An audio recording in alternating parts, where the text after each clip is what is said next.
Geeks transform and roll out. This week I tell you why I'm wearing the hat, talk to my fellow geeks, give you some links to some cool videos, and finally review some comics. Now on to the video.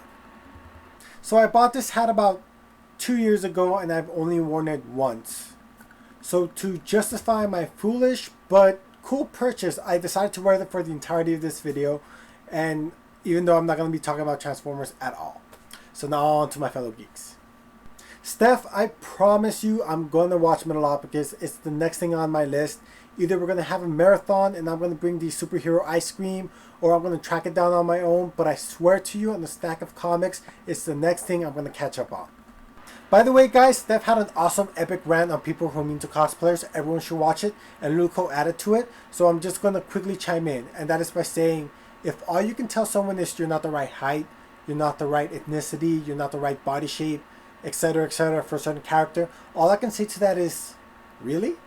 I mean, seriously, no, seriously, that's the best you got? I mean, come on. That's so weak. You're going to judge and criticize someone over something so trivial? I mean, I wonder if these numbnuts have done anything creative in their lives. They probably haven't. They're just joyless individuals who should be ignored. So don't let someone like that rain on your joy and just bring you down to their level. You should just enjoy what you do and ignore these people completely.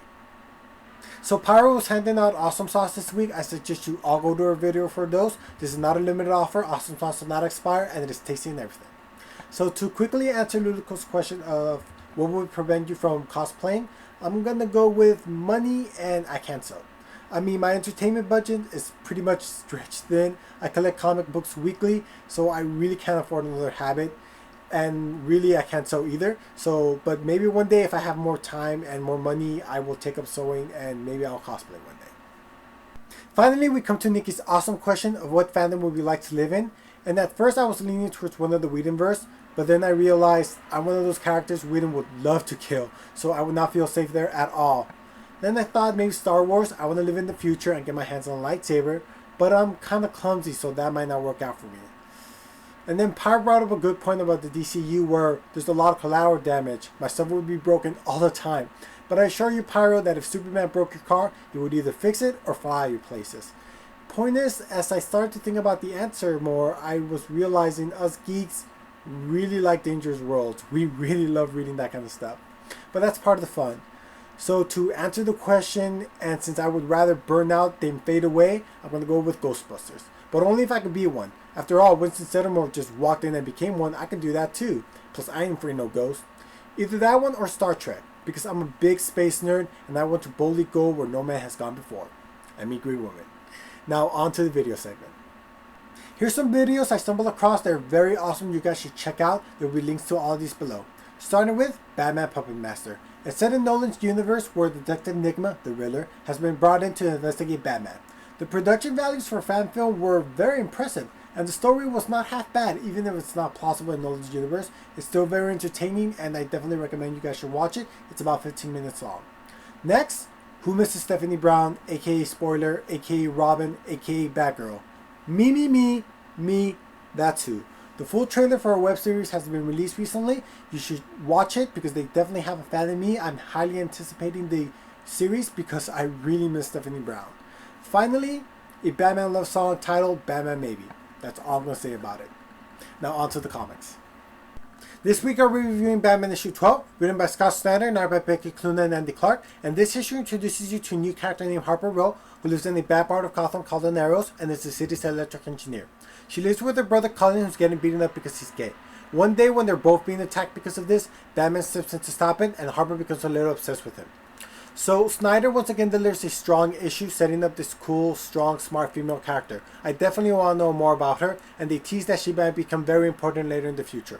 There were multiple artists in this issue, and although the transition was well done, I always found multiple artists in an issue to be very distracting. But that's my only real complaint. It was a solid standalone issue. I definitely recommend it. I rated 4 out of 5 stars. Next, I'm going to review Deadpool Kills the Marvel Universe issue 1. Written by Cullen Bunn and art by Dalbert Telek.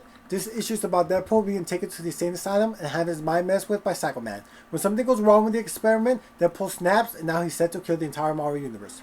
The artwork here was good, nothing great but good, And the comic reminded me of a violent exploitation film where the plot is outlandish and not possible, but still a lot of fun to watch.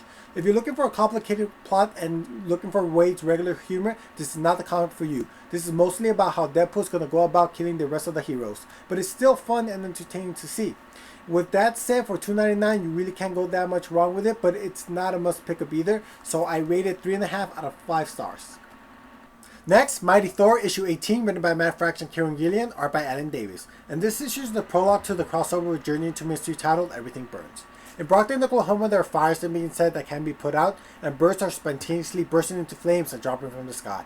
Both Thor and Kid Loki are in town and later meet up in NASCAR to compare notes. There's also a tale with the All-Mother Freya. I really enjoyed the banter between Thor and Kid Loki. It was really entertaining and really clever. And the backstory with the All-Mother Freya was really cool and interesting, and is setting up for the return of Surtur. I'm really looking forward to this next arc, especially since it's the last one for Kieran Gillian on Journey into Mystery, and it's going to be really good, and I'm really excited for it. This was a good introduction to the next arc, and I rate this 4 out of 5 stars. Next, Thieves issue 7, written by Robert Kirkman and Nick Spencer, art by Sean Martinburn. And this concludes the first arc as Master Thief's Redman's plan is revealed on how he pulled off the Keeper. Everything is explained in a smart, plausible, more than satisfying way.